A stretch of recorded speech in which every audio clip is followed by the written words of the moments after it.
people, particularly that have long-term relationships, those are the people you want to hang around because they're definitely bringing value. You don't keep relationships if you don't add value consistently.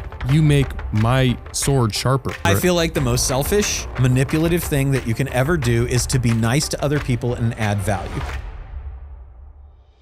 Through my life, I have realized that there's always a paid channel of access, and that's the best channel to start with. That's a mistake I think a lot of people make, is that they go into something where they're paying and then they're looking only at what's in it for them.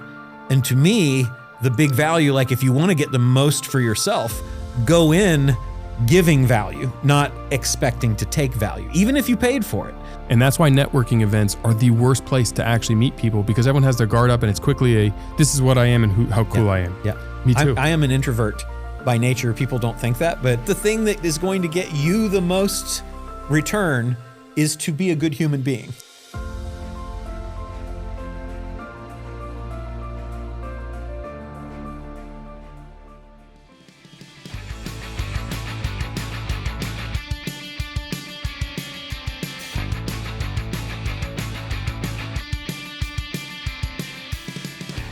Welcome to the show, Roland. Hey, thank you. Thanks for having me. Of course, of course. This is one of my more fun interviews because of our fun past. I think it was 12 years ago or 13 years ago we met for the first time. Email marketing world. Marketing world. Yeah, it actually had traffic and conversion in like 2012. Yeah.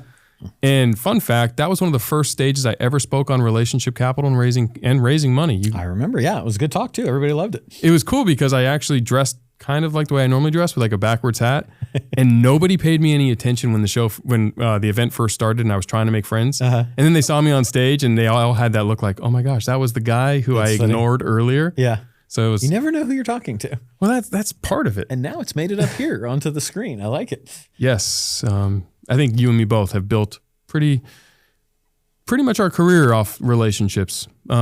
I want to actually go back because one of my favorite stories about you is how you got involved with Ryan Deiss and Digital Marketer. Mm-hmm.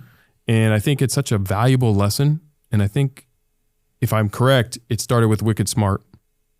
Yeah. They had a mastermind that, because a lot of people don't know what masterminds are, they had a group of people that got together that had different kinds of businesses, but mostly it was online and just sharing the things that work best for them. And I thought that was really cool. And they had it that they offered at this big event that they have, a marketing event called Traffic and Conversion Summit. And I went. All these guys had these little badges on that were like, War Room was the name of the mastermind. I was like, what is that? And they're like, we get together and it's cool and you should do it. And I didn't do it. And I was very frustrated at myself for the next year because I'm like, I should have done that. It's just all the smart people with all those cool things. But I was like, I'm going to be too busy. I don't know if I can make it. So the next year I went and joined immediately. And what was your business at this time? I have a direct mail business that I've had for years and years and years. And so that was my primary business at that time. I had practiced law for years and at that point had kind of moved into this as full time. And so I didn't really know what I wanted to do, right? I was I've got a business that makes money, and it was actually 4 businesses, and but they were all similar. And I was like, I don't know if I want to take this online, but the online stuff is interesting to me, and I'd done some of that. So I joined the mastermind, and they have a thing that I was like, well, number one, I'm very intentional. So I went into that saying, how can I get closer to the principles of that? And through my life, I have realized that there's always a paid channel of access, and that's the best channel to start with. Because if you start there, you start as a customer that they are there to serve. You're going through a way that they've designated as, this is how you get in touch with this person. I see so many people that kind of like rush up to people after an event and try to pitch them on their idea or talk to them or have a relationship, or they cold email them or call them or whatever. And it's like, or DM, and it's like, can I buy you a cup of coffee? Can I buy you lunch? It's like, I'm kind of busy. I'm good for my lunches. People that are busy are busy. Mm-hmm. And so when people that are busy create a paid channel of access, they're saying, this is how you work with me. So throughout my life, I've like, is there one? for somebody I want to get to know. So for them, it was this mastermind. So I joined the mastermind because I wanted to get to know them. I wanted to get to know them because I thought that there was going to be a good opportunity to potentially do some deals together, because I thought I had good skills that complemented the skills that they had. So I joined the thing, and now I'm like, okay, I have to stand out, because you can't just be another customer. You need to bring value. So like that's a mistake I think a lot of people make, is that they go into something where they're paying and then they're looking only at what's in it for them. And to me, the big value, like if you want to get the most for yourself, go in giving value, not expecting to take value, even if you paid for it. So I went in there and I was like, okay, I've got to stand out. I've got to figure out, how do I get them? How can I do that? Well, they had a contest called Wicked Smart, where you everybody that's in the room submits something cool they've done, not an idea, something that they've actually done that had a tremendously cool result. And I was like, I got to win that. And I'm like, well, how am I going to win that? Because all these people that are in there are all these online smart people, and they've been in there, by the way. I'm a new guy, right? So I looked for what were the biggest challenges that were people were having in the online space, and basically came up with 3 things that I thought would be good problems to solve. And then I just worked my butt off until I got solutions to those problems. And so I went in loaded for bear, not with 1, but with 3 things. Do you remember the 3? I remember one of them was how do you get... at the time, people were trying to figure out, how do you get the names of people that are on Facebook and emails into a place where you can actually contact them directly, because you could do it through Google, but you could only get 200. So if you had 5,000, which was the cap I think at the time, you wouldn't be able to get that. Why? I found that Skype had a contact integration with Facebook, and basically I saw that it wouldn't give them to you, but it was actually sucking the name. You could actually see all of the people's emails and everything as it was doing its little thing. And so I basically got with the person and figured out how to hack into that and suck all those names out. And so I was like, you can do it this way. And another one was basically kind of insta ranking automatically for sites on Google using SEO. So basically auto-generating content that would populate a blog network, private blog network, and then rank sites with cross-links to basically drive authority to them to get things ranked super quickly. I don't remember what the third one was, but they liked them. And so one of the guys came over to me after the thing. That first off, they were like, at the front of the room, kind of not paying attention, ish to everybody, like you are when you're busy. And then they were like, I saw, and then leaning forward, and then it was like, are you guys getting this? And I was like, okay, that's pretty cool. And so one of them came over to me after the thing broke, and he said, hey, listen, I want you to come to dinner with us tonight. I want you to be sure you sit next to me because I want to talk to you about some stuff. And so that was my entry into being able to do that. But then even after that, like I took really extensive notes at all of the meetings, and I gave them to everybody. And so it was like notes that I took with links and everything. And I'm a meticulous note taker, and I don't want just the thing that you just said. I'm going to be Googling the thing that you said and looking at it and finding sites and all of that kind of stuff. So I'd put all the links and all that kind of stuff in it. And it was, like a pretty cool resource list every single time, because everybody in the room was really, really smart. So I just gave that out to people and, tried to help everybody that I could, and built a whole bunch of long-term relationships out of it. What I love about that story, and when you told me that story, I think 12 years ago when we were hanging out in the green room during traffic and conversion, I fell in love with you. I fell in love with you because what you're really saying is you became a resource for everybody around you. Correct. Which means you're a necessity. You're essential. It's like when you're on if you can only go to a deserted island with like 3 things, you made yourself one of those 3 things. That's the goal, right? And that's very sticky. And I think as everyone's trying to figure out how to grow relationship capital, how do we meet people? How do we get them to want to do business with us? We want to do business with people who help us. Right. I mean, we're all selfish in a weird way, even if we don't think we are. Everything is selfish. Even doing something for your kids is selfish. It makes you feel good. Yeah. And if I'm doing a business, I knew that day I had to do business with you. And I think that's what was the beginning of our relationship. And full disclosure, you have equity in all my companies. You're an advisor and mentor of mine forever, a friend, and someone that I just love picking your brain and having good conversation because you make my sword sharper, whether you realize or not, just as a friend. I appreciate that. And I felt the same way, the same thing when we met, because you were talking about, I think you had just raised some money or helped somebody raise some money. And it was all the relationships that you had. And to me, it's like people that have relationships care. People that have relationships give, and people particularly that have long-term relationships, those are the people you want to hang around because they're definitely bringing value. You don't keep relationships if you don't add value consistently. And how you add value, because you add value by being very intelligent and, as you said, precise, right? You're very thoughtful on what you're trying to deliver.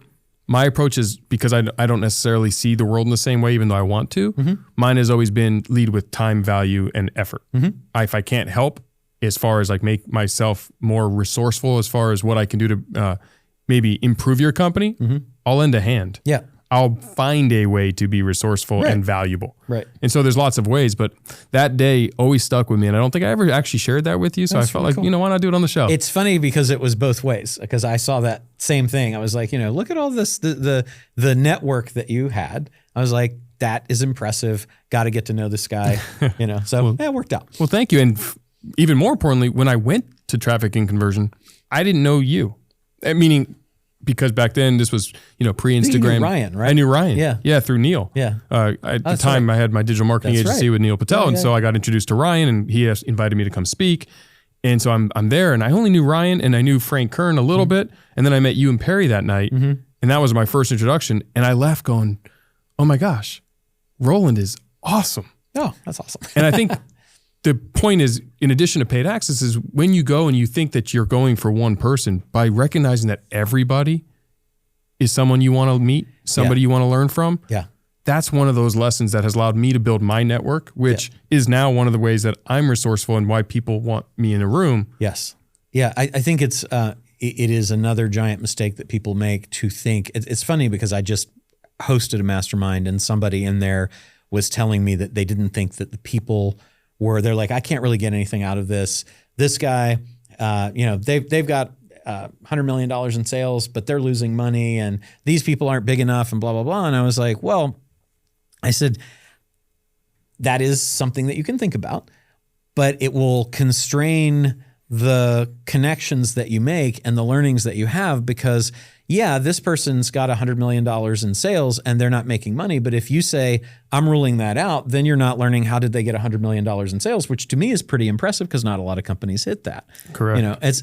You can absolutely learn something from everybody. And so if you're kind and giving to everyone and you're open to the fact that you can learn something from everybody, no matter who it is, then you don't limit yourself, right? We build these boxes around ourselves so artificially, and it's so foolish because you can learn. I mean, the unhoused person on the street, you can learn stuff from. You really can, right? I mean, I think in Batman, Bruce in the new Batman series, or the last one, whatever, he was homeless for a while. He happened to be one of the wealthiest people in Gotham. Right. I mean, you don't know what you don't know. You never know. My son and I were talking about that. There's a guy that I'm business partners with, and he takes home maybe $40 million a year. And he's just the nicest, giving guy that you would ever know. And he's in a baseball hat. He doesn't dress fancy, doesn't wear anything expensive or anything like that. And he was standing at the bar talking to somebody, and my son was like, man, you really don't ever know who you're next to. He's like, I know what he does. And he just looks like, some guy at the bar, and in a hotel, that's probably just a business person, employee type guy. But he's this serious, hardcore business person, So maybe be nice to everybody, maybe be open to the fact that you can learn from everybody, and treat everybody with the respect that comes from thinking that they can bring something. And I love that that's what you said, because I feel we do a bad job in society of pre-qualifying everybody. We do. who are you? What value do you have? What do you do? Yeah. And that's why networking events are the worst place to actually meet people, because everyone has their guard up and it's quickly this is what I am and how cool I am. Yeah. And I'm terrible at those, by the way. Me too. I am an introvert by nature. People don't think that, but if you put me in that room, like at the Chamber of Commerce mixer where I have been before, I'm in the corner just unhappy that I'm there. And you're the same way? I am the same way. Because I'm not the, hey, how you doing? Good to meet you. Because everybody wants something. Yes. And it's actually just everyone has their chest out and they're worried that they have to fit in versus, and I don't know if you know the story, but when I had my payroll business, my largest client before I took private equity capital in was from the brother of the woman who does the checkout at Albertsons near my home. I didn't know that. But that's it, right? A year and a half of me just making small talk with her just because I'm checking out and I didn't just put my head down and look at my phone. She knew I owned a payroll company. Right. She knew my family. She saw me every week, probably once or twice. And she liked you. And she liked me enough. So when her brother was complaining that their payroll company effed up and they needed a new one, she said, I have somebody for you, and asked me if I wanted the intro. He had over 1,000 employees. It was a 6-figure contract for my small little payroll company in 2008. Yeah. Changed my whole company overnight. Yeah. You never know. Never know. Yeah. And what I like to say is everybody is someone's brother, sister, cousin, aunt, uncle, friend. Mm-hmm. And it's amazing what a friend can introduce you to. It is. I like to say the most selfish thing that you can do, the most manipulative thing that you can do is be nice to other people and give value. And isn't that cool?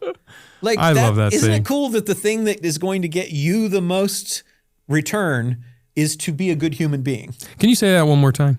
That was just so good. I want to make sure I remember I it. feel like the most selfish, manipulative thing that you can ever do is to be nice to other people and add value. Hey, fitness fans, ready to crush your fitness goals? Make your move to EOS Fitness, where becoming a member starts at just $9.99 a month. Gyms are open 24/7 and packed with the latest gym equipment to keep your workouts fresh. What are you waiting for? Give them a call, drop by, or hit up jefffenster.com/EOS to join. EOS Fitness, better gym, better price. Now, let's get after those goals. Because that's what creates relationships. That's what creates a feeling of reciprocity. If you look at Cialdini and what is persuasion, but it's so cool because that's be a good human means you're going to be the most successful person. The people that play the game of manipulating, angling, jockeying for position, chest puffing, all of that kind of stuff. See we call them bedelias. Who's the better deal? The person in the room. I remember there was a networking event that I went to that had a speed dating thing where a group of people sat in one ring of chairs. The other people on the inner ring moved every 5 minutes or something. And I came up to this guy and I knew who he was. And, he didn't, I was nobody. But the whole time I was talking to him, he was just, so and another guy here in town that I met with. And he had actually asked me to lunch because I had done a launch. And the whole time my wife went with me and she's like, the whole time he's just like, whatever. It's weird. Don't do that. Don't do that. No. I mean, that was the whole purpose of my talk at Traffic and Conversion. Yes. I literally spent time going up to people, and I was young. I was 27 years old. I mean, this was 12 years ago. 27 years old, backwards hat, gym clothes on back before it was appropriate at business meetings. And you could tell when everyone was talking to me. So you're a fashion pioneer. I don't want to brag. A little fashion pioneer. I set trends 12 years in advance. What? Yeah. No big deal. But everybody was looking over me. And I was thinking in my head how funny it was that they either didn't take the time and quickly gave me the not interested. Right. They did what you said, kind of like, yep, nice to meet you. Oh, that's really interesting. Oh, cool. Yep, I own this company, and we're waiting to move on to someone who they thought added more value. I'm kind of surprised that was the case there. I like to feel that the people there, having gone as a nobody, and then going as an owner, I know there's a difference clearly. But my experience was pretty open. So I'm sorry that you had that experience. Well, actually, it worked out really well because then I went on stage and spoke. Right. And to see those eyes, and that taught me something that I've just put in my book about relationship capital. It cemented the value of they didn't realize that. Now, I'm the same human. Mm-hmm. And whether or not I added any value to them or not is irrelevant. Mm-hmm. But if I had started on stage, they would have spoken to me. Right. And that whole quantifying and classifying people prevents us from so much growth. Yeah. And I think successful people don't do that. I think that they assess quickly. So like to me, I think that the beginning, you must be open. But if you're open and then you invest time in every one that you meet, you won't have any time. So you have to make decisions quickly about, can I help this person? Can this person help me? Do I have time for this as a relationship? And so I think that what you're saying to me is really smart, because it's, you do pre-qualify and prejudge, and that's a huge mistake, because it then shuts you down to the people. And they know, people get that. You felt that from everybody that you met that did that, right? But you also can't then talk to everybody, because then you don't have time for your family or for the things you need to do. So I think it's a combination of that. Like, but where is the trigger point is the question. Remain completely open, help everybody, bring value. Don't spend too much time in things that aren't going to go anywhere, because I do find myself asking more these days, to what end? Sure. Right? To what end? Okay, so I'm going to go in, I'm going to do this deal that this person wants to do and everything, and then what's going to happen? But you're further in the game. Yes. And I think in the first quarter of your business game, you need to go through script. You need to try and see what's going to work. You need to see if you can get a lead. Once you have a lead, you got to play a little different. Yep. You have to be more strategic, because to your point, I mean, you're obviously have done so many amazing things. You have a brand, the Roland Frasier brand, your personal brand, which is renowned. You're on stages. Everyone wants access to you. And to your point, you now have a paid access to get with you. And I highly recommend everyone take advantage of it, because you're one of the few that I will, and I say this not in a bad way towards everyone, but a lot of people have paid access and maybe there isn't enough value for what they're getting. I think that's true in a lot of cases. Yes. You genuinely give more value than, like, you're, no offense, you're cheap. Yeah. I'm a good value. It's important to me though, because I feel like, so Ryan Dice is a business partner of mine. We've started, I think, 3 things where we would have somebody pay $100,000 and hated every single time, and like gave the money back twice. And then the last time was, okay, well, we're going to just, quintuple over deliver.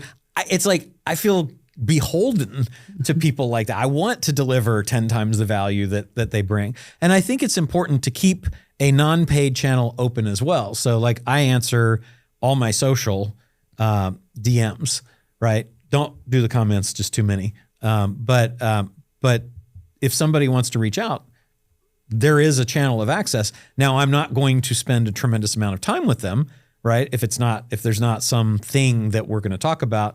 But I think it's just important to find that balance. And I'd love to brainstorm a formula here of how do you be open to anything so that you're not prejudging, and then also quickly assess, how do I do this? Like, what am I going to do with this, while also being nice and giving back to the world and balancing your time? Sure. I want to read your book so I can figure that out. Well, before I answer that, I do want to say that what you just said, I know is true, because when you showed up in my studio today, I actually just did someone's podcast. They came to my studio and I was on their show. His name's Kevin. He mentioned to me that I was like, hey, whatever, we were chatting, and I said, oh, Roland's coming. He's like, Roland Frasier? I'm like, yeah. He's like, oh, I actually reached out to him through DM and he responded to me, or at least I think it was him. That's cool. Yeah. So, and then I was like, well, stick around and meet him. So you got to meet him, as again. Yeah. So what I do with that how I balance it is I immediately try to find what I can do to add value. Yes. Quickly. Yes. And the lowest friction point. Yep. Where I can immediately, so for him today, it was meeting you. Yep. I was like, well, stick around. He's coming in 20 Literally minutes. Just as you walk up, it was pretty easy. Yeah. It was very easy. Yeah. He met you for 1 minute. Right. I delivered value. He leaves.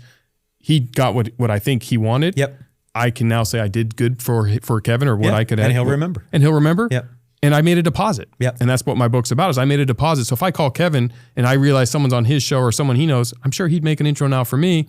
I don't have to spend a ton of time. It didn't cost me anything as far as like money or extensive amounts of my time. I didn't offend you. Right. It was a quick intro. Right. So I think what I try to do is, I don't classify or quantify, but it's like the woman at Albertsons. I just say hi. Yeah. And if there's something I can do, I can do it. Yeah. If not, it's just a nice gesture. Yeah. Humanize them. Yes. Because we're so focused on our phones and oblivious.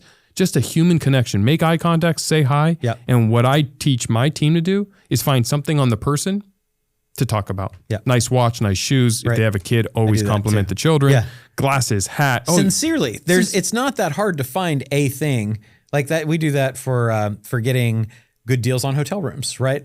It's make friends with the person at the front desk. The person that's the other thing people don't realize too, is that like the lady that you that was working the checkout thing, right? They're all decision makers. They're all decision makers. It's not the CEO. Like there's a bunch of people that decide whether you get to talk to the CEO. There's a bunch of people that the CEO has relationships with that they're going to ask about you. And so whatever you're trying to do, if you understand that everybody's a decision maker, then you can say, and at every level, right? Even down to the traffic stop. You're driving too fast, you get stopped. Well, that officer has the ability to make the decision to give you a ticket or not give you the ticket. Yeah, he's judge and jury right there. That can go all the way up to you're in jail and the district attorney is chasing you, right? It's just amazing. People don't think about that. And so I know people that disregard the officers. I got a ticket a few years back, and the officer that gave it to me is at the end, he said, "Thank you for being nice." And still wrote your ticket though. Hey, you still wrote me a ticket, yeah. But it was funny because I guess it was one of those stupid things where they are truly there to hit the quota, right? But yeah, what am I gonna? But he had the ability to do that, and I have been let go, and I'm not a attractive young woman that although I do try to identify one while they're giving me the ticket, but it really does.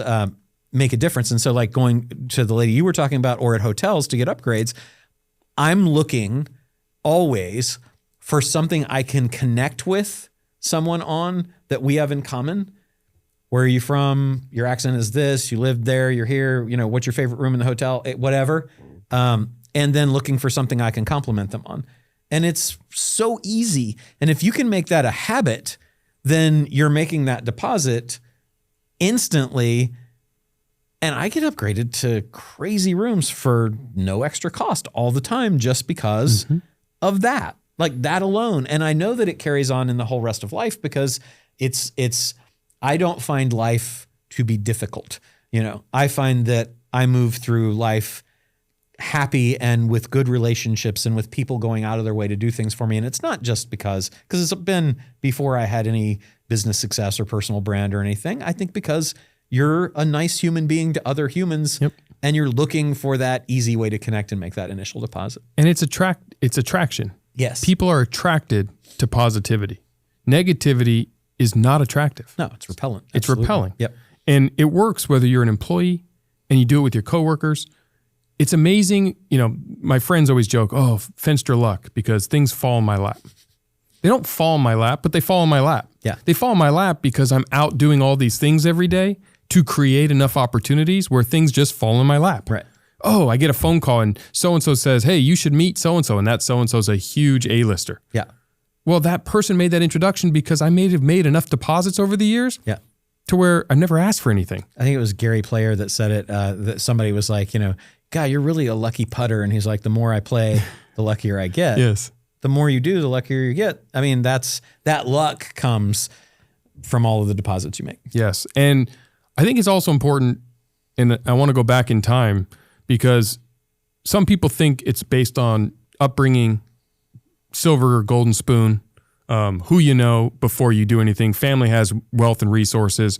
A lot of people grew up in broken homes. Some people were incarcerated, and they think that they can't rebound from that. And I think that there's a part of your story that is important to address because if I'm listening to this and I don't know Roland Frasier, I think, well, yeah, sure, Roland, you went to law school, you're a lawyer, you're smart, you probably had a good upbringing, you had wealth. Yeah, it's really easy. But you actually had a troubled past and you did go to jail. I did. And so you had to rebuild yourself with that stigma. And one of the times I actually asked you to be on one of my boards is how I learned about this because you had to tell me, "Hey, Jeff, I'd love to, but right. I don't know if you're okay with that." And also it may be not good for you. And it may not be good for me. Yeah. And you were protective of the fact that this was years ago when I asked, but that information is so important. So if you don't mind, share with us, A, how you rebounded from that, and B, when you first came out of jail, well, let's start with this. When you first came out of jail, What did you have? I didn't have a lot. I had basically, I had a house that I was able to keep, but I had lost quite a bit because when all of that went down, my wife said she didn't think she needed a man in her life anymore, and so she left. And she thought that that the ship was going to go down, and I wasn't probably in the best place mentally either. I had my partners. I called my law firm, and they answered it without my name, even though my name was in the thing. And it's kind of interesting. Everyone ran. Yep. And not that I didn't deserve it, because I was definitely not in a good place, and I was surprised that what happened. And I think that it was a time that was really, really hard. Time that I did thought about suicide. I didn't think I wanted to be here.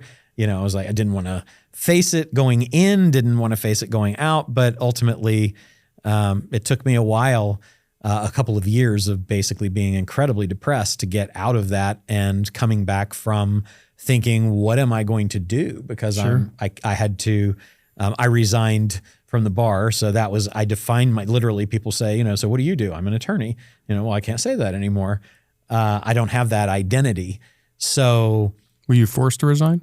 No. Well, I mean, if I hadn't, it would have, I assume it would have happened. Right. I didn't want to take that chance. Yeah, fair. Go out on your own terms, Of course. You can't fire me. I quit. But I think that as far as I didn't have anything but a desire to go on once I got past the desire not to go on. And so then it took, and it was kind of interesting too, because there were people inside when I was there that were corporate consultants and things like that. And they were like, I can't do anything anymore. I can't make money. I can't do anything, and they're thinking they're going to work at Starbucks and Panera, where I watched some of them work. I ran into them after I got out, and it was interesting. But I'm ultimately was just kind of, I've got to figure out, how do I get through this, and what am I going to do? And I'm not going to be a good employee. I had a couple of people that were like, do you want to come and have a job? And I was like, that sounds terrible. I think I did that renting skates at Golden Skate World, when I was 16 maybe. So I was kind of determined I was going to make my own way again. And then it was just kind of being lost at, I can't do the thing. I could have gone to take the bar again and all that, and, and try to get relicensed. But I didn't really want to do that. I had kind of had my fill of it. And so it was just, where can I find the thing that I can add value? And I remember the place that I ultimately decided on, because I had always really liked marketing. The thing I liked about law wasn't practicing law. The thing liked about law was, you come in and I get to sell you on having me be your attorney. I liked that.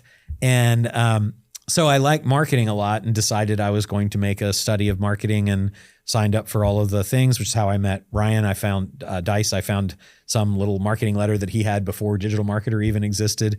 And I was like, that guy seems smart. And this SEO, this internet thing seems like it might turn out to be something. And so I'm going to get good at that.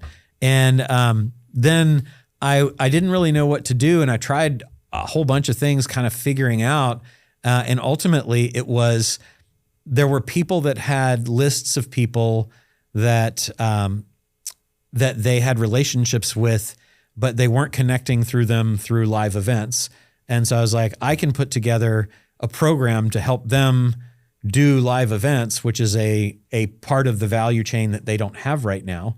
And then I can go to an unlimited number of people that have those relationships that aren't monetizing through that channel. And so I would give them the whole program of, here's a whole bunch of emails you can send out. Here's how you get people to do it.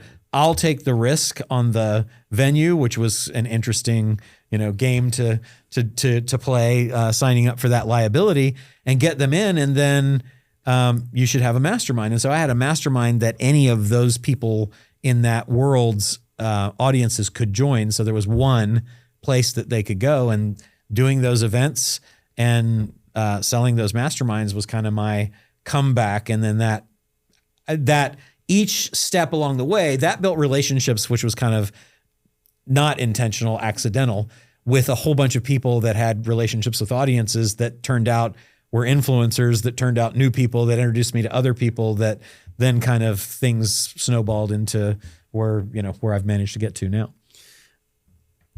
Well, so the day you came out to the day that you achieved that level of confidence to say, hey, I can retake my future. I can thrive.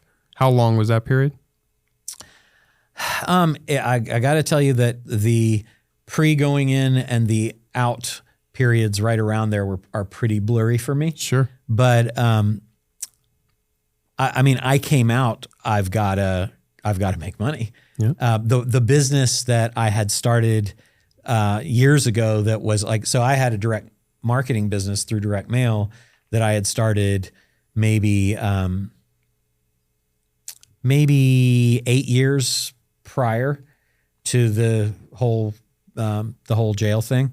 And when I got out, while I was in, they were telling me, things have changed, competition, we're losing money. And I was kind of puzzled by it because I was like, how could that be the case? And so when I got out, I found out that the decisions that had been made were basically to cut the two biggest expenses, which was postage and paper, which meant that no mail was going out. Right. Direct mail needs those two things, So I think. Shockingly, there was not money coming in. But here's how it happened, because that's like people hear that and they're like, "Oh, what idiots!" It's like, well, maybe, but in fairness to the people that were running it, the money did keep coming for several months because there's a tail. Yep. So they were living off the tail and not really associating that. They were like, "Oh my gosh, look, we've saved on all these expenses, and the money keeps coming, so we're making this crazy profit." But that only lasts so long, and I wasn't gone that long. I was only 5 months.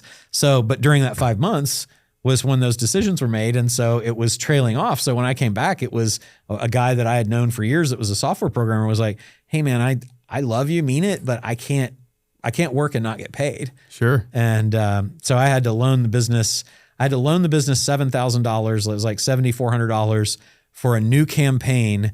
And I think that campaign generated like $150,000, and that restaked the company. And then That's a pretty good return. it was pretty good. Yeah. I mean, when you're under pressure, you're like, okay, what is the thing that's going to move the needle?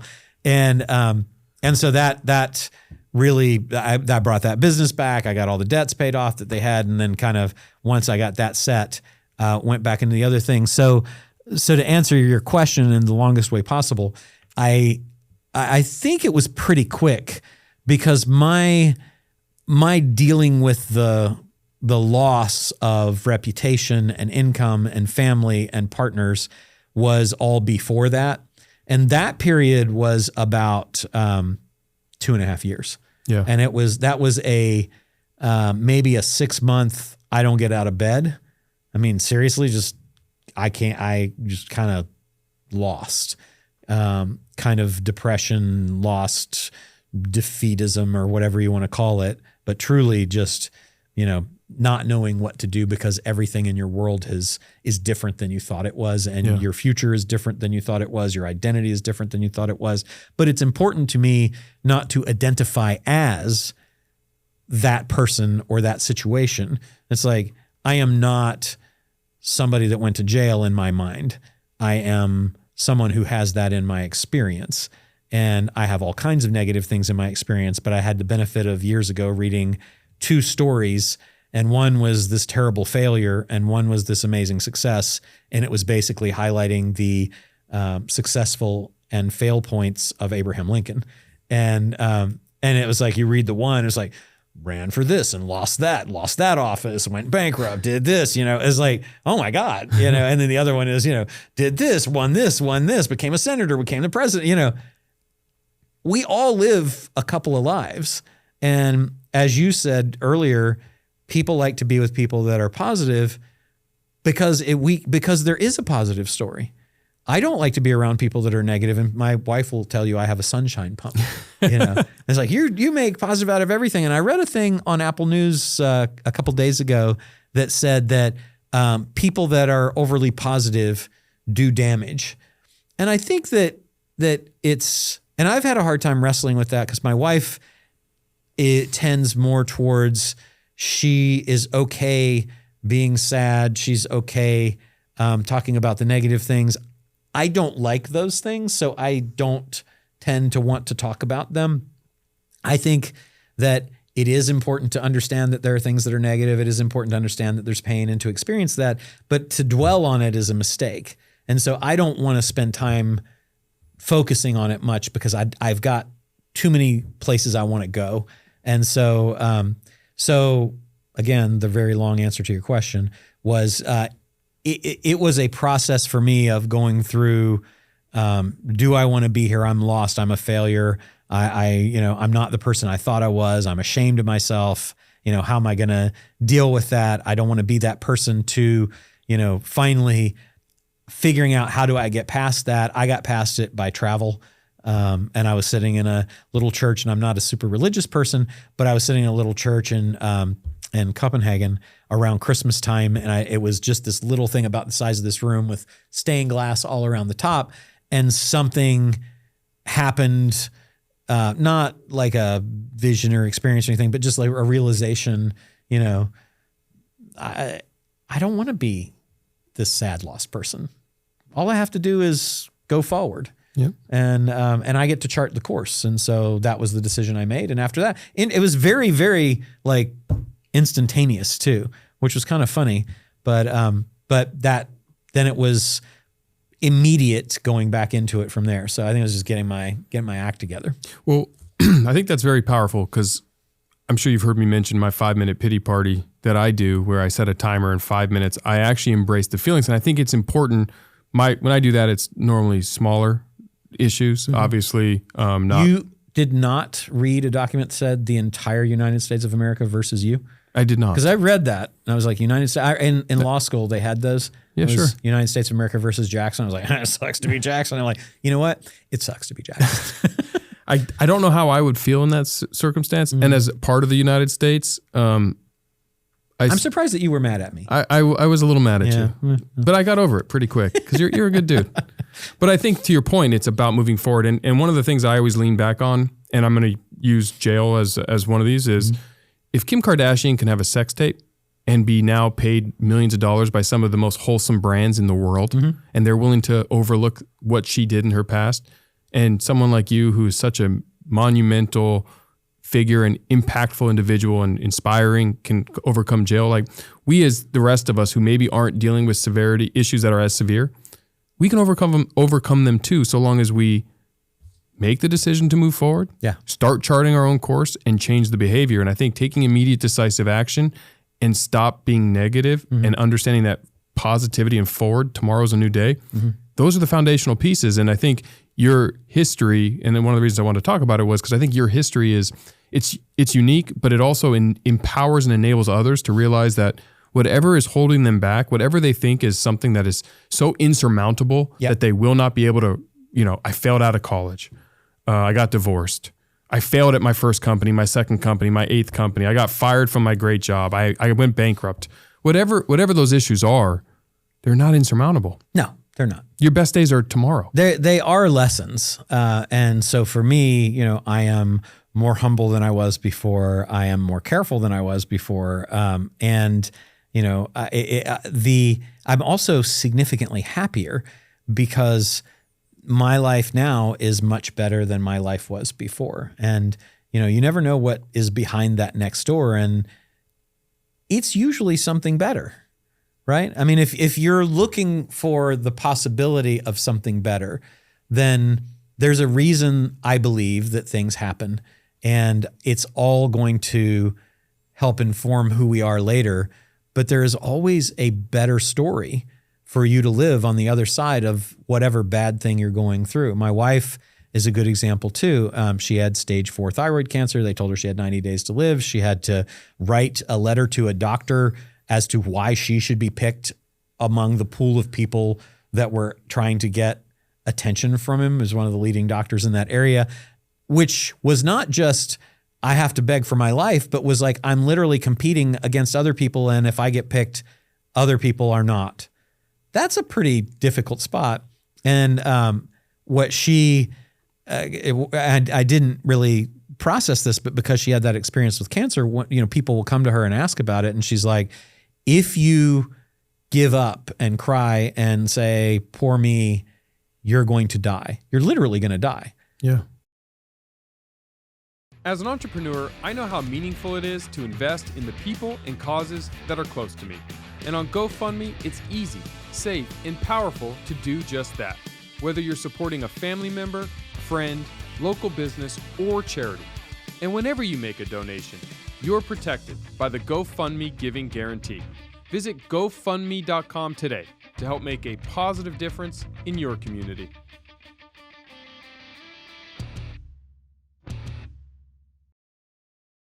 But if you say, I'm going to fight, you have a chance. You don't have a guarantee, but none of us does, right?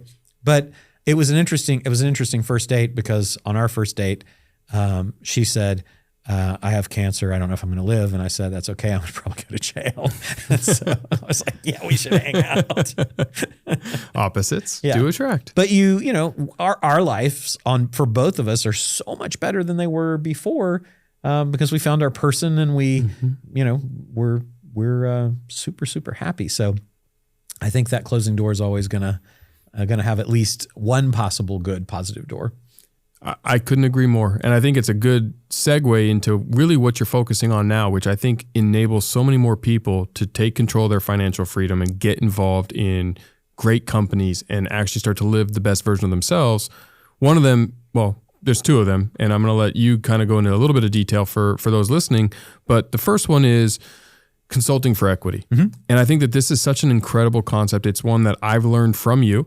I deploy it. I use it. So I've gained a lot of equity in companies by using my experience and what I've learned over the years, and help other companies by doing it. Mm-hmm. But the second one is to buy basically acquire other companies for little or no money down. Right. I used to say out of pocket, and there is a distinction. Yeah, it's the opposite. It's not little or no money down, but little or no money out of pocket. Sorry, yeah, I butchered okay. it, but that's okay. That's what we're here for. Keep teaching me. But for those listening, explain what those two concepts are, and then we can dive into it. Yeah. So the consulting for equity concept is that we all have knowledge, skills, experience, and connections that can be valuable to other people. And so there is an opportunity to turn that into a currency that is a form of capital, and capital is what most businesses need. But capital is not just money. Capital is basically anything of value, any resource that can help the business. So thinking about, if I am interested in having, I'm trying to think of the order to talk in. So let me start with wealth, right? I think that most of the world is focused on income and not wealth. And it's a tragic mistake because if you don't have wealth, you're not building assets, you will always be a slave to labor, right? And if you only focus on wealth, then you might starve in the meantime. I know lots of people that have gone bankrupt that had tremendous wealth but no income. And so to me, you have to be thinking about both of those things. So then I think about, well, what is the fastest path to that? It's how can I take resources that I've got, whether I have money or not. I do have experience, knowledge, skills, and connections. And if I could turn that into a form of capital that would allow me to own an interests in several businesses, I can effectively have my own portfolio of businesses through a private equity fund that is me. And I'm making the investments, but I'm unconstrained by money. I don't need to go raise a bunch of money. I don't need to have a bunch of money. I don't need to have a bunch of credit. I don't need to have anything, right? I could literally come out of, jail and be able to acquire interest in businesses, right? And everyone can do that because everyone has some thing that is of value, or they can go and arbitrage OPG, right? People talk about other people's money. There's other people's genius. And most people sell their genius for pennies on the dollar. So I go to consulting. Consulting is an interesting world. And I never wanted to be a consultant because I never wanted to trade dollars for hours, right? There's a scale problem. There's a dependency problem. You're a dancing bear. As long as you dance, people throw money. When you stop, it stops. So I didn't want to be part of that. But I also realized that most of these consultants are building other people's brands. And they're building those brands and helping those people create wealth. And they're doing it for a one-time payment of some amount of consulting fee, right? And whether that's a 5-year consult or a 2-day consult, it's still a finite amount of time. And there is no brand value, no equity, no wealth that is built from it in the thing that they're adding value to, but they're adding value to it. So if you kind of change your philosophy and say, I'm not going to be available to be bought for pennies on the dollar for a fee. And you're seeing this a lot right now in entertainment because people, you mentioned Kim Kardashian, Ryan Reynolds, Kim Kardashian, George Clooney, The Rock, they're taking ownership in the brands, Kylie Jenner, that they have, as opposed to just being a paid spokesperson, right? They're taking ownership in it. That's really smart because now if they're not pretty anymore, if they get canceled or whatever thing might happen in the world, they can't act, they get too old, they age out, all the terrible things that happen to actors, they'll have wealth because they'll have built assets. Yep. And so to me, that's available to everyone. Everybody can do that because we all have something that is of value or access to something that is of value, which leads to the ability to pick something that you like and live in your area of joy and genius, right? I can do the things that I like and I can go and I don't even have to, you are a unicorn because you can start businesses that are successful multiple times. Most people can't, right? I don't want to take the risk of that. So I'm taking the easy way out by saying, hey, Jeff, you started a great business. I see that it survived the, startup period and now you're successful. Let me bring value in some form of something to you, which kind of goes back to our earlier conversation. I have to ask you about that and have conversations to even know what that is. But then once I know what it is, I'm searching, how can I bring you value? And if I can bring you value, you're probably going to be willing, if it's enough value, to say, hey, I'd like to have you be part of my company. And so that's really what consulting for equity is about.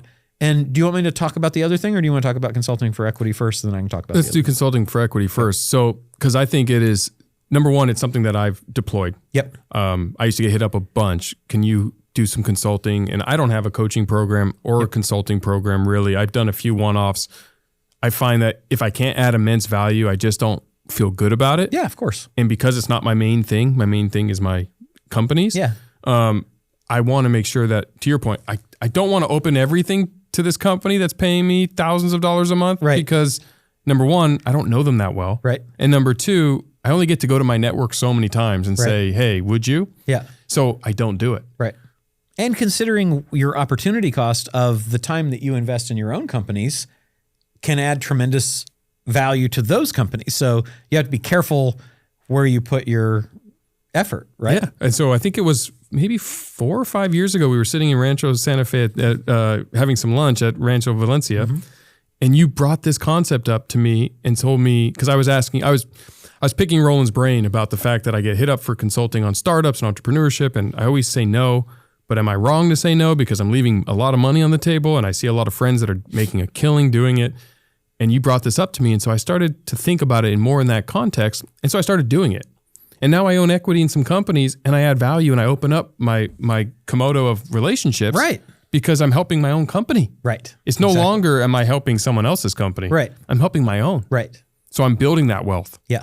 And along the way, because you're getting profits from the company, you're also getting income. So you get to have both, which is kind of cool. It is kind of cool. Yeah. And it's something that if you're not sure how to get involved and maybe you aren't great at startups and maybe you can't start the company, which I understand that is my skill, but it's not everyone's skill. Mm-hmm. And there gets to a point where I'm no longer really valuable to an organization once we get to a certain size. Right. And other people are amazing. Right. That's where you can add that value. Right. Sweat equity is great. I mean, Brian Augustine, our chief development officer, when I had one store, he hit me up and said, don't pay me because I had no money to pay him because I was building all these stores and I wasn't ready for him. But he wanted to get involved. And he said, let me come in and instead of paying me, take my salary and just give me equity. Right. And today, he's one of our top executives. He owns a material stake in the company. If you go back and look at what the value of that equity is and what our company's worth, he got paid a ton year one. Right. And that's another way to do it if you don't even have the resources is sweat equity is equity. And he opened a door that might not have otherwise been open to him, right? If you're looking at all the different people that you could put in whatever position that he came in at, it's a different calculus than if he's like, I'll come for free, startup that needs money. Yep. That's like, well, you go to the top of the list if you've got any kind of qualifications, right? Yeah, you're one of one. Right. Yeah, there's not a lot of resumes there. Exactly. Most people need to get paid. Exactly. And so that's what I loved about that. And now I do want to touch the second one. Yep. Because I think this one is equally, if not more fascinating, because a lot of people might not feel confident in their own skills or their own ability to add value to an organization that's somewhere further. So explain it to us and then we can talk about it. It's funny too, because to me, I would think that the consulting for equity would be the easier of the two for people to understand, but people have such doubts about the value that they bring that it is the harder of the two for them to get. I believe it is the easier of the two to do. It is, but even I think we all struggle with it because what we do really well, all of our superpowers come easy to us. Mm-hmm. So we take for granted that they don't come easy to everyone else. Yeah, agree. And you've cleared this in my own perspective a ton of times. Yeah. I mean, you've kind of been my consigliere on that because even I get insecure about some of my skills and you're like, Jeff, what you do, no one else can do. Like, monetize it. Right. But it comes easy to me. So I feel in my head, it's easy for everybody. Yeah. It's the hard stuff for me that I feel is hard for everyone else. Yes, which is funny, right? Because for the people that know, it's not hard. So the other one is basically acquiring companies for little or no money out of pocket. So acquisitions, I'm a huge believer in. If you look at the failure rate of companies in the first few years versus the failure rate of companies that have been around for 5 or so years, it's significantly less risk to be involved in a company that's been around for several years. So chances are, unless you are inventing something brand new, that there is a company that already does whatever thing is that you want to do, whatever business plan you're planning on executing, right?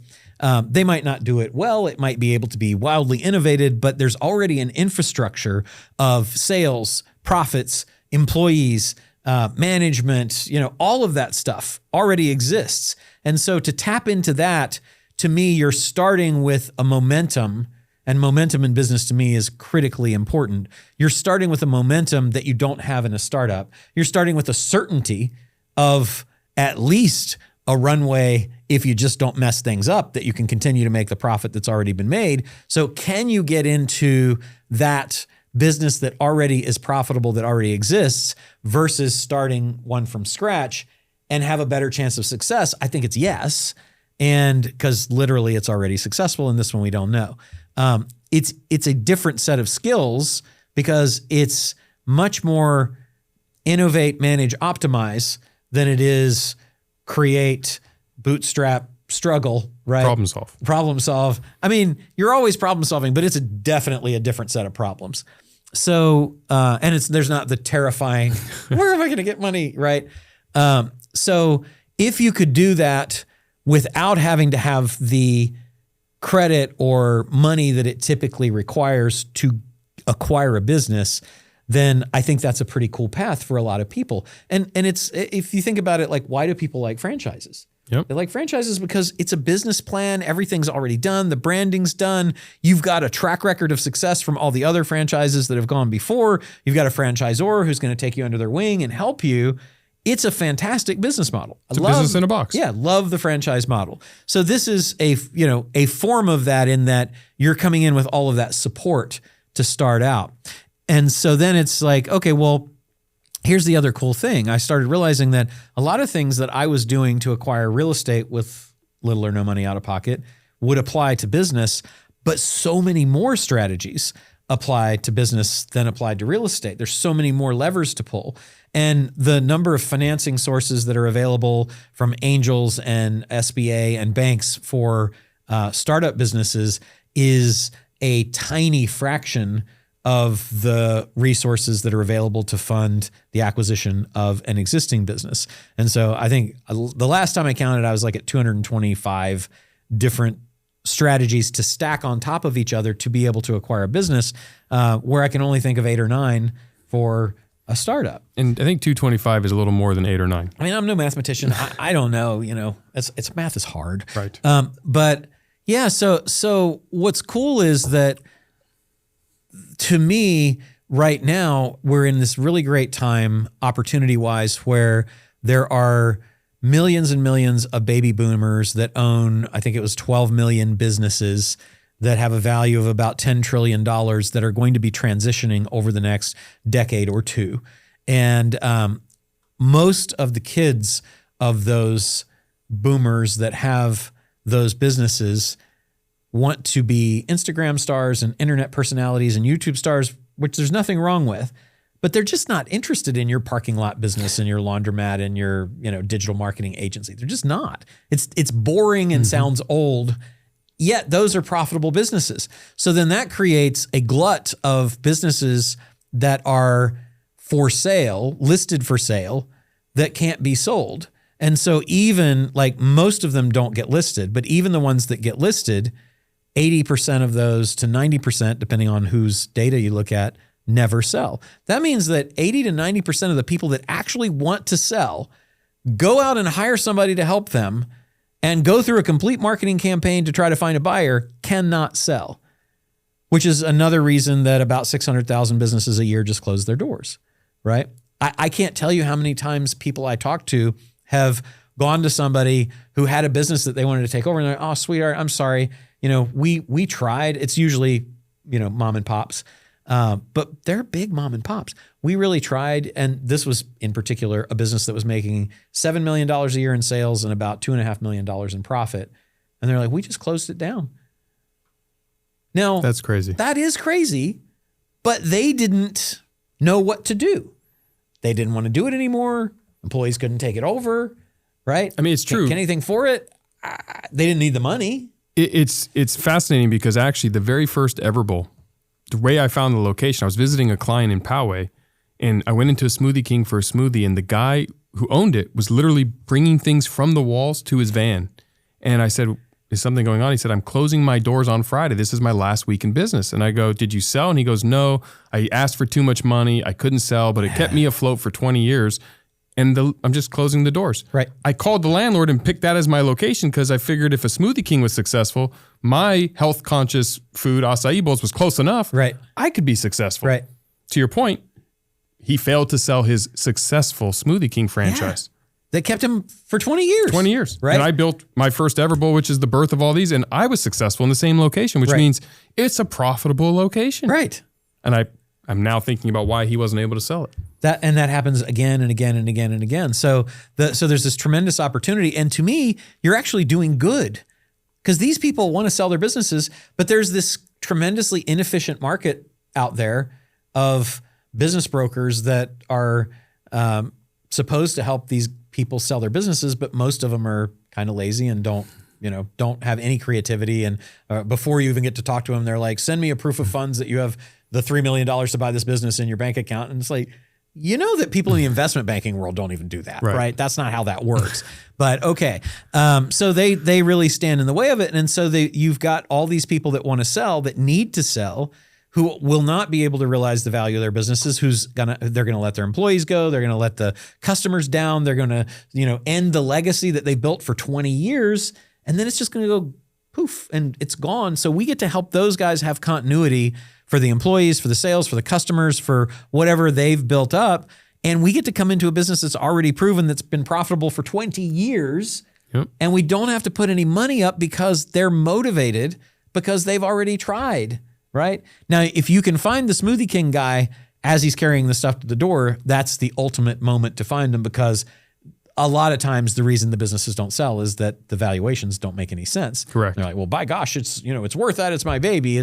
So it's important to have pipeline and to build relationships with people so that you are top of mind when they get to the, I'm going to take the stuff off the wall and close it down, that you're there to be able to help them. Right. But that's not that hard to do. Those people are identifiable in lots of different ways. So that's like those two things to me, my portfolio of companies, I can't spend cash.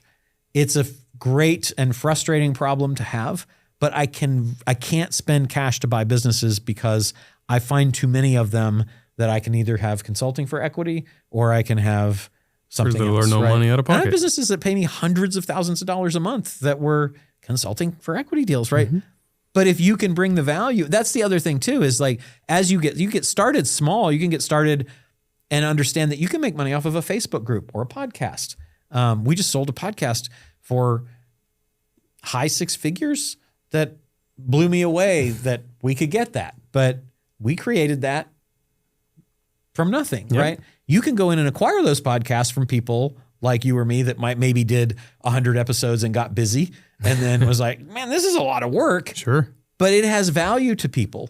Well, it's the modern way of buying seasoned corporations. It is, yes. Buying email lists. Yep. So I know that we could spend hours, and you teach this, and this is an incredible thing that everyone should learn. What is just one high-level way, if I identified the Smoothie King guy, and I know there's 225 of them, I'm not asking for all 225, but just a simple one that is digestible so people can walk away going, okay, I don't know 225 ways, but I understand one. Sure. The easiest would be I call it a deal stack because they're like Legos. So you have what somebody wants for a business, your desire to pay zero, and then how do I stack up as many strategies as I need to get to fill the gap. So the way that I generally start is I look for 80% seller financing and 20% as an earnout. So I'm going to ask the seller, who ideally is motivated, right? Because there are people you'll approach and be like, well, I never thought about selling, but if somebody pays me a stupid amount of money, I'll sell. Well, that's not your person, right? Your person is somebody that's retiring, getting divorced, tired of a partner, has health issues, somebody died and the kids took it over. They're relocating, they've got shiny object syndrome, which is something that all of us entrepreneurs do. They found that there's some better use of their time or focus. Think about all the businesses that you have that you've started. There's generally a couple that are super profitable that have a lot of potential. You'll let the other profitable ones go and not think twice about it because the opportunity cost of doing all of them is too much. So if you can find those people, then you have a motivated seller. Motivated sellers are typically open to kind of anything because they're pretty much not going to do anything with it otherwise anyway. It's found money for them. So once you do that, then offering them the ability to carry the note or basically do seller financing is like, hey, rather than me going to a bank, why don't we figure out what you want for this? And if it's reasonable, then I won't argue with you about the price as long as you're willing to give me terms. And if that's the case, 10 years at 3 or 4% interest only with a balloon, that's not a bad place to start. Sure. And earnout is basically saying, hey, for some part of the business, I'm not sure that it's transferable, like that I'll be able to do what you did, and it might take me some time to learn as well. So for a percentage of the business, typically 10 to 40%, let's say that as long as the business hits certain metrics over time, or certain employees stay, or certain profitability has remained, or certain gross sales, then I will give you 10% per year of the total purchase price you're asking. So let's say it was $1 million. Then let's do 800,000 seller financing, or maybe 600,000 seller financing, 60%, and 40% we'll do as an earnout. And every year for the next 4 years, I'll pay you 100,000 as long as the business hits these key metrics, right? Which is great because not only does it tie them to the company to ensure that it stays successful like it's been, it also protects you in case they had some special secret sauce that you just don't have. Yeah, or they did something that, they're hiding something, right? Sure. But it's different in every business. I've gone into businesses where there were large accounts receivable and we were able to go to a factor and get a loan against the accounts receivable to get the seller the down payment that they wanted. We've had suppliers that wrote a check for $2 million just to ensure that the supply that they would continue to be the supplier. I've gone into companies and found credit card reserves that the owners forgot about of a couple $1 million that we were able to use to fund the business. I mean, businesses that have credit lines already that are not drawn on, that we can just have the the seller draw on to pay for the business, then we just assume the loan in the business. I mean, there's just countless ways to do it. Well, and Roland, you're pretty much a savant at thinking of these wicked smart ways, no pun intended, but kind of, to do this. And this is one of those areas that if you are listening to this and you know Roland, or you're just learning about Roland, you would do yourself wonders to invest in some time with Roland to learn these strategies, because these are evergreen. These are the strategies that I even use. I'm learning. I always want to learn. When we go to lunch, I'm always picking Roland's brain. And it's those things that can pay dividends for years and years and years to come. If someone's listening and they say, you know what, this is fascinating, I have to learn some of these. I have to better understand how to start viewing the world, because you're not going to find them tomorrow if you haven't been looking, but you'll start moving through the world with this knowledge, this understanding, this curiosity, and opportunities will just start popping up. And if you don't realize how to take advantage of them, you don't get to be lucky. Yep, that's true. How would they best start to learn with you? What is their paid access with you for this? Well, interestingly enough, I have an unpaid access because I do these challenges across both of these things almost every month. And so one of them is the acquiring businesses with little or no money out of pocket is at getepicchallenge.com, and it's free. It's a 5-day challenge where we go through and show how to identify businesses to acquire for no money out of pocket, talk about several of the ways that you do it. And the other one is called Paid for Life Challenge, and that is the consulting for equity one. It's also free. It's a 3-day challenge, and we do the same thing. I think that, like, to me, giving the value of showing people how to do that, and we have lots of people that go through the challenge and then buy lots of companies, and I never even know about it, right? And until they message me, and that's one reason to read your DMs is it's very uplifting. You know, all these people that tell you how this has changed their life. But both of those are free. And then if people decide that they'd like to go deeper, they can go deeper. But I like the idea of giving a complete solution so that people can actually get value from it instead of an incomplete one, which is kind of what they teach you in the info world. And so both of those are actually free channels of access. And when he says that, I just want to, again, clarify, having known Roland as long as I have, there is so much value in that. I didn't even know that you were going to mention the free models, but you do give so much value. Just take advantage of those. They cost you nothing. Yep. Send me a message after you do it and just let me know that you did it, because it'll make me feel good to know that you started to take that immediate decisive action to become successful. And these are great, great methods. If you don't know what company to start, go acquire one or go consult for equity. Roland, we could keep going for hours. I'm getting yelled at by the control booth because we've gone for too long, but thank you so much for coming on the show. Yeah, thanks for having me. It's always great to see you.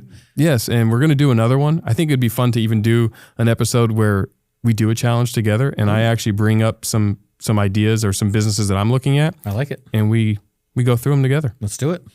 Thank you so much, Roland. This was fun. Thanks. Hey, everyone. First, I want to thank all of you for tuning in.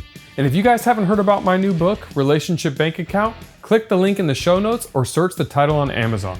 This book is packed with all my secrets to success in both relationships and life. Make sure to pick up a copy, and if the book helps you on your journey, let us know by leaving a review. I appreciate all of you and can't wait to see you on the next one.